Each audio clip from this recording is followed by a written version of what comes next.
Portal de Convênios. Todas as notícias sobre convênios e outros acordos na administração pública. Olá, este é o podcast do Portal de Convênios, um resumo semanal das principais notícias do âmbito da administração pública para você se manter informado em poucos minutos. 4 novas funcionalidades do Transfere Gov para a gestão de recursos públicos. A Diretoria de Transferências e Parcerias da União, a DTPAR, apresentou durante o mês de novembro uma série de novidades que prometem facilitar a vida dos usuários da plataforma Transfere Gov. Com foco na eficiência e transparência, foram lançadas novas funcionalidades nos painéis de consulta, incluindo o painel TED, painel Discricionárias Acesso Livre e painel Discricionárias Logado, e também no módulo de dados abertos. Essas melhorias possibilitam o acesso a informações detalhadas e a personalização de relatórios, promovendo maior controle sobre os recursos públicos e oferecendo ferramentas que agilizam as operações realizadas pelos órgãos e convenentes. Confira a seguir as 4 novas funcionalidades do Transfere Gov para a gestão de recursos públicos. Primeira, painel TED, transparência no cronograma de desembolsos. O painel TED, Termo de Execução Descentralizada, é uma das principais inovações.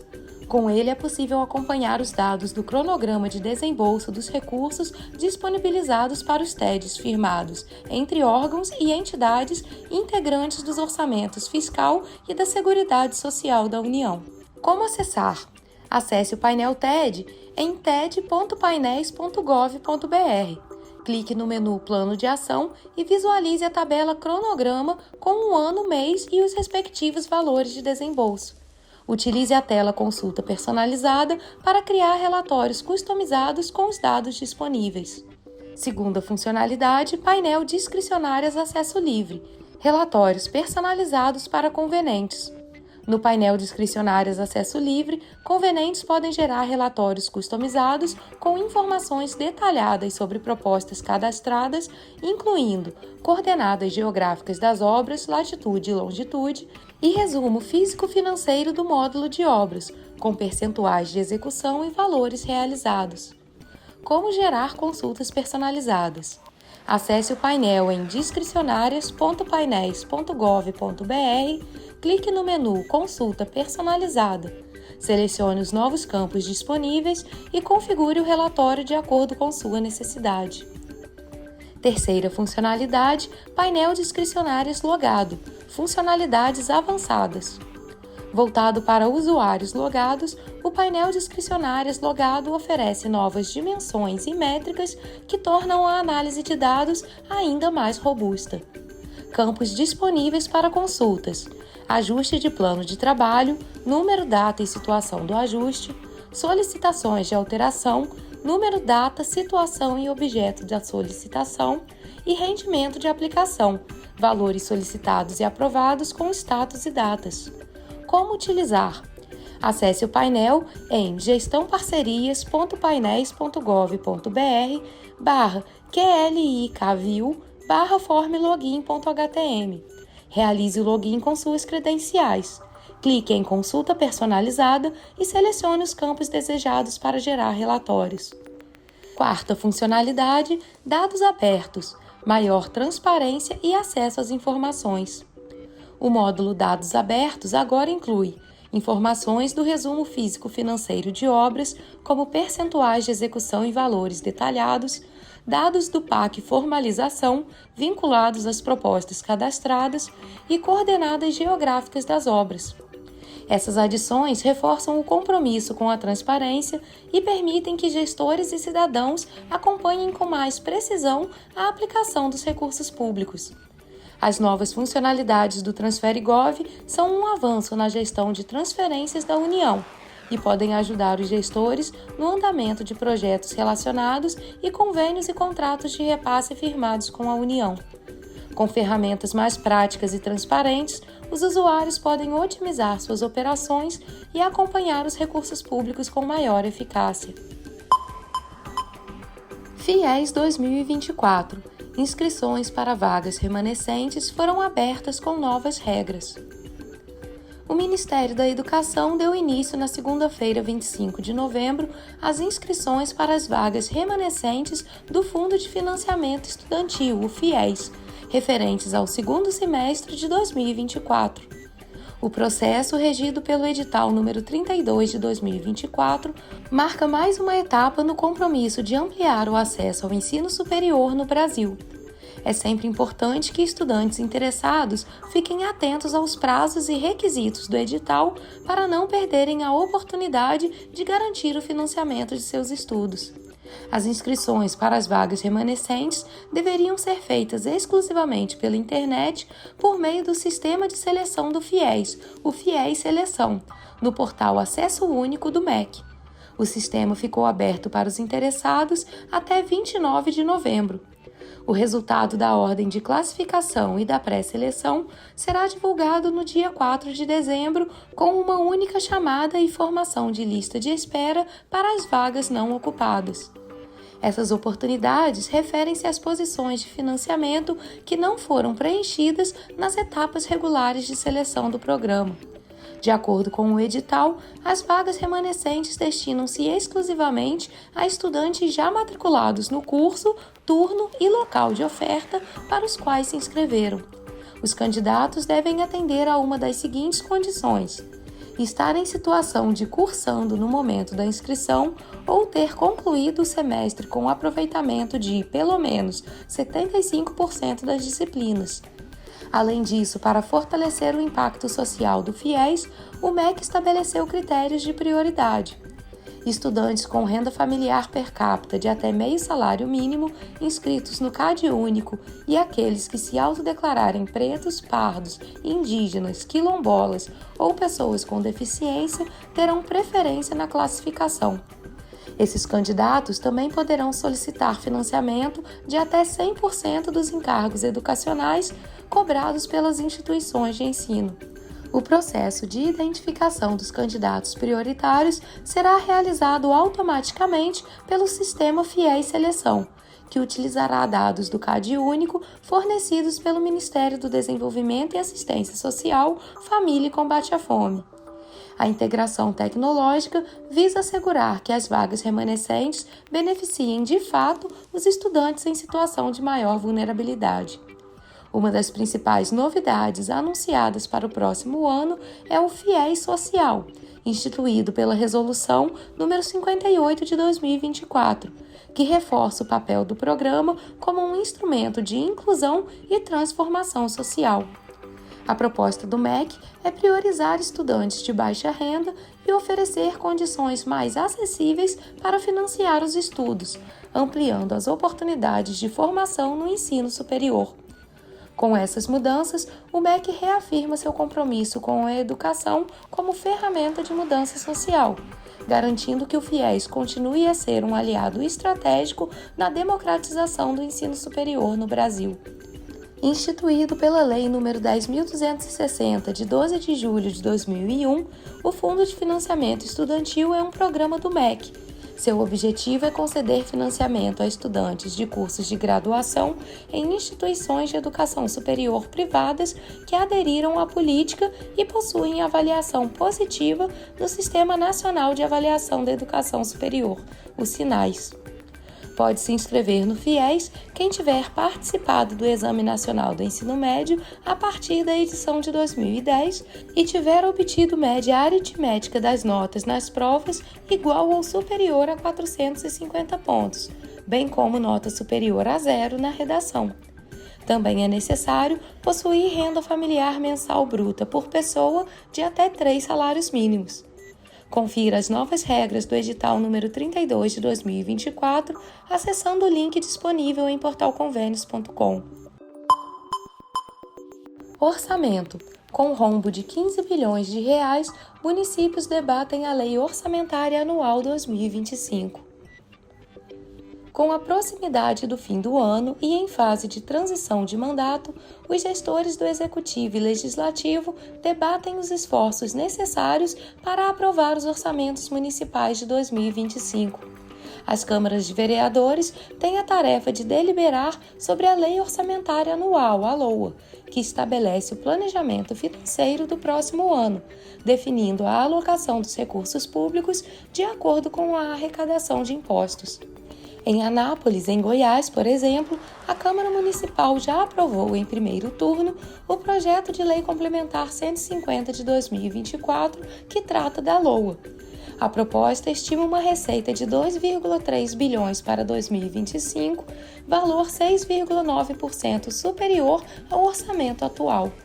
O texto será submetido a uma segunda votação antes de ser encaminhado para a sanção do prefeito. Na Câmara Municipal de Natal, no Rio Grande do Norte, a LOA para 2025 também foi aprovada em primeiro turno, prevendo uma receita e despesa de 5,3 bilhões de reais, o que representa um aumento de 9,37% em relação ao orçamento de 2024. A expectativa é de que o projeto seja aprovado em segunda discussão até 15 de dezembro. Enquanto isso, em Piracicaba, em São Paulo, os vereadores concluíram a segunda votação do projeto de lei que atualiza o Plano Plurianual, PPA, 2022-2025, que prevê 3,3 bilhões de reais para o próximo ano. O PPA é o primeiro instrumento do ciclo orçamentário a ser votado. Nos dias 25 e 28 de novembro, o Legislativo Municipal iria analisar alterações na Lei de Diretrizes Orçamentárias, a LDO, enquanto a LOA 2025 será debatida nos dias 2 e 5 de dezembro. Segundo o especialista em orçamento público César Lima, a Constituição Federal determina que as leis orçamentárias têm execução obrigatória, o que exige dos gestores públicos o cumprimento integral do que foi aprovado. Caso ele não execute toda a lei orçamentária, ele tem que justificar por que não cumpriu toda a lei orçamentária. Mas aí é uma outra situação. Caso o gestor realize uma despesa que não está prevista na LOA, isso é passível de crime de responsabilidade, o que pode fazer com que ele perca o cargo e se torne inelegível. A Lei Orçamentária Anual pode ser compreendida como a peça legal que estabelece todas as receitas e fixa todas as despesas do governo municipal. Como o nome diz, a LOA tem um prazo de vigência anual. Esta lei precisa ser apresentada pelo Poder Executivo e considerar o que prevê o Plano Plurianual e a Lei de Diretrizes Orçamentárias. Na LOA deve conter um planejamento de gastos, definindo as obras e os serviços que serão prioritários para o município, levando em conta os recursos disponíveis. Vale destacar que as despesas de pessoal e encargos sociais não podem ultrapassar 60% das receitas correntes líquidas, sendo 54% para o Poder Executivo e 6% para o Poder Legislativo. De acordo com o ato de disposições transitórias, os prazos das leis orçamentárias são os seguintes: o projeto do Plano Plurianual, PPA, para vigência até o final do primeiro exercício financeiro do mandato presidencial subsequente, será encaminhado até 4 meses antes do encerramento do primeiro exercício financeiro e devolvido para sanção até o encerramento da sessão legislativa. O projeto de Lei de Diretrizes Orçamentárias, LDO, será encaminhado até 8 meses e meio antes do encerramento do exercício financeiro e devolvido para sanção até o encerramento do primeiro período da sessão legislativa. E o projeto de Lei Orçamentária Anual, a LOA, será encaminhado até 4 meses antes do encerramento do exercício financeiro e devolvido para sanção até o encerramento da sessão legislativa. Diante disso, pode-se concluir que o PPA deve ser enviado ao Legislativo até o dia 31 de agosto do primeiro ano do mandato e devolvido até 22 de dezembro do mesmo ano. Já a LDO é encaminhada pelo Executivo até o dia 15 de abril e deve ser devolvida pelo Legislativo até 17 de julho do mesmo ano. A LOA, por sua vez, deve ser enviada ao Legislativo até 31 de agosto e devolvida até 22 de dezembro do mesmo ano. No início de 2024, os municípios brasileiros enfrentavam um déficit financeiro acumulado de 14,7 bilhões de reais nos últimos 12 meses. De acordo com dados do Banco Central, esse valor pode alcançar 15 bilhões até o final do ano, caso a tendência atual se mantenha. Como se trata de um ano eleitoral, o déficit das prefeituras cresce a cada mês, o que, segundo César Lima, dificulta a vida dos gestores que tomarão posse em janeiro do ano que vem. Para o especialista, o combate à pandemia também contribuiu para esse cenário. Ele avalia que foi algo realmente fora da curva, de modo que um caso ou outro pode ser de má gestão, mas a maioria foi caso fortuito, por assim dizer. Em janeiro de 2021, quando os atuais gestores iniciaram seus mandatos, os municípios estavam no azul. Eram 871 milhões de superávit primário, ou seja, diferença positiva entre receitas e despesas. De lá para cá, as contas das prefeituras derreteram. Lula sanciona lei que redefine regras para emendas parlamentares. O presidente Lula sancionou na segunda-feira a Lei Complementar número 210, que institui novas regras para as emendas parlamentares no orçamento federal, buscando maior transparência e eficiência na aplicação dos recursos públicos. A medida, aprovada sem vetos, visa aprimorar a rastreabilidade e a destinação de verbas destinadas por deputados e senadores a projetos e obras locais. A legislação é vista como resposta direta ao bloqueio de pagamentos imposto pelo Supremo Tribunal Federal em agosto, quando a Corte suspendeu os repasses devido à falta de clareza sobre o uso dos recursos. Um dos destaques da nova lei é a exigência de que pelo menos 50% das emendas de comissão sejam destinadas ao setor de saúde, disposição inicialmente retirada pelo Senado, mas restabelecida pela Câmara dos Deputados. Essa regra busca assegurar recursos para áreas críticas e reforçar o orçamento federal em um momento de restrições fiscais. A legislação também fixa novos critérios para as emendas de bancada estadual, que devem priorizar projetos estruturantes nas áreas de saúde, educação, saneamento, habitação e transporte. A iniciativa visa atender às necessidades estratégicas de cada estado e promover um desenvolvimento regional mais equilibrado. A sanção ocorre em um cenário de pressão por maior controle sobre as emendas, especialmente após questionamentos do STF. Especialistas apontam que a nova lei representa um avanço no fortalecimento dos mecanismos de fiscalização e na eficiência dos gastos públicos. Com as novas regras, o governo espera destravar o pagamento das emendas e assegurar que os recursos cheguem de forma mais rápida e transparente às comunidades, reforçando a confiança da população na gestão pública. Para o exercício de 2025, o limite para emendas parlamentares considerará o teto previsto na Constituição para as emendas impositivas, acrescido de 11,5 bilhões de reais para as emendas não impositivas. O limite para as emendas individuais e de bancadas estaduais deve seguir as regras do regime fiscal sustentável, previstas na Lei Complementar 200 de 2023 do novo arcabouço fiscal. No caso das emendas de comissão, que não são impositivas, o cálculo é diferente. O limite tem como base o valor global do ano anterior, mais o IPCA dos últimos 12 meses, encerrados em junho do ano anterior àquele a que se refere o orçamento votado. O texto prevê que, para o orçamento de 2025, em particular, os órgãos executores de políticas públicas deverão publicar critérios e orientações de execução das programações de interesse nacional ou regional, que deverão ser observados em todas as programações discricionárias do Executivo. Todas as emendas parlamentares estão sujeitas a possíveis impedimentos técnicos, definidos anualmente pela Lei de Diretrizes Orçamentárias e também pela Lei Complementar, que estabelece uma lista de restrições específicas. A lei proíbe que sejam aplicados impedimentos às emendas parlamentares que não sejam igualmente válidos para as programações orçamentárias do Poder Executivo, garantindo isonomia na aplicação das regras. Apesar da publicação da nova lei, os recursos das emendas parlamentares que não foram liberados até o momento permanecem bloqueados até que o STF julgue o mérito desta nova legislação. Confira a Lei Complementar número 210 na íntegra, acessando o link disponível em portalconvênios.com. Portal de Serviços. Novo chatbot do Transfere Gov simplifica atendimento.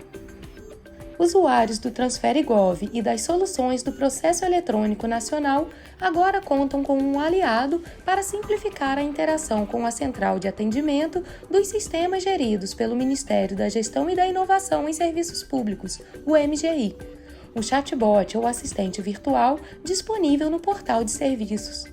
Essa inovação oferece atendimento automatizado, rápido, eficiente e intuitivo. Os gestores de convênios que possuem dúvidas simples sobre a plataforma TransfereGov podem ser atendidos por essa nova ferramenta para agilizar procedimentos, sem que seja necessário uma abertura de protocolo para os técnicos no sistema de serviços. O chatbot utiliza uma base de conhecimento continuamente atualizada pelos gestores dos sistemas, garantindo respostas rápidas e precisas. Seu objetivo principal é esclarecer dúvidas sem que seja necessário abrir um chamado, mas sem eliminar a possibilidade de atendimento humano. Caso o usuário precise, pode solicitar ou ser direcionado para um atendente disponível em dias úteis de segunda a sexta-feira, das 8 da manhã às 18 horas. As funcionalidades do chatbot incluem atendimento a usuários do Processo Eletrônico Nacional, TransfereGov e futuramente de outros sistemas do MGI, responder dúvidas e reportar problemas diretamente, abrir e reabrir chamados com suporte de atendentes, consultar histórico de atendimento, possibilidade de envio de arquivos, imagens, vídeos e áudios de até 20 megas para detalhar problemas e acesso fácil e rápido. Basta clicar no ícone na parte inferior do portal de serviços e preencher nome, e-mail e CPF. Além disso, todo o histórico de conversa é mantido e anexado ao chamado, garantindo a continuidade do atendimento. A Central de Atendimento apoia diferentes grupos, incluindo servidores públicos ativos, aposentados e pensionistas, organizações da sociedade civil sem fins lucrativos, órgãos federais, estaduais, municipais e distritais, fornecedores e o público em geral. Vale notar que, caso o usuário fique inativo por mais de 20 minutos, o atendimento é encerrado automaticamente, mas pode ser retomado a qualquer momento. Os canais telefônicos 0800 e o portal de serviços continuam disponíveis normalmente.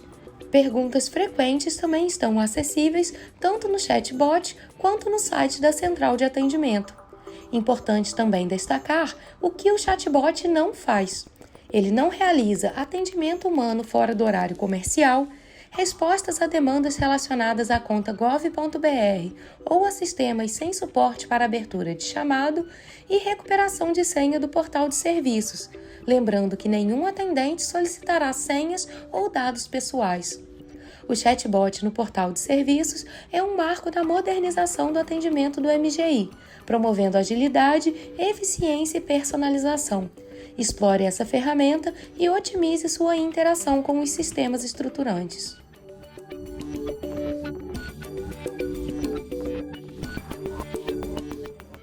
Você ouviu mais um podcast do Portal de Convênios, te atualizando sobre projetos, prazos e ações em administração pública. Continue se informando em nosso site portalconvenios.com. Até a próxima!